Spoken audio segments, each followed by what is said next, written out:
சக்கரவள்ளி கிழங்க வந்து வேக வச்சு கொடுத்தா நிறைய குழந்தைங்க சாப்பிட்றது கிடையாது. ஆனால் நீங்கள் இதை ட்ரை பண்ணி பாருங்கள், எப்படி சாப்பிட்றாங்கன்னு மட்டும் பாருங்கள். இதுக்கு நான் ஒரு 3 சக்கரவள்ளி கிழங்க வந்து ஸ்டீம் பண்ணி எடுத்து வச்சுருக்கேன்.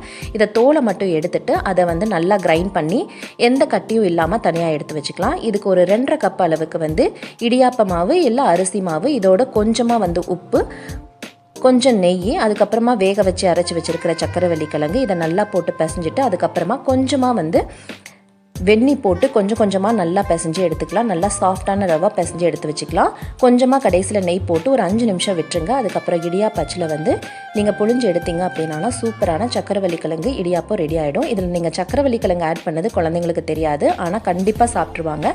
இதோட கொஞ்சமாக தேங்காய் பால் இல்லை தேங்காய் பூவும் நாட்டு சக்கரையும் போட்டு கொடுத்தீங்கன்னா அவ்வளோ அருமையாக இருக்கும். நீங்கள் ஈவினிங் ஸ்நாக்ஸாகவும் இல்லை பிரேக்ஃபாஸ்ட்டாக கூட இதை கொடுக்கலாம். குழந்தைங்களுக்கு நார்மல் இடியாப்பம் மாதிரியே இருக்கும். கண்டிப்பாக இதை ட்ரை பண்ணி பாருங்கள்.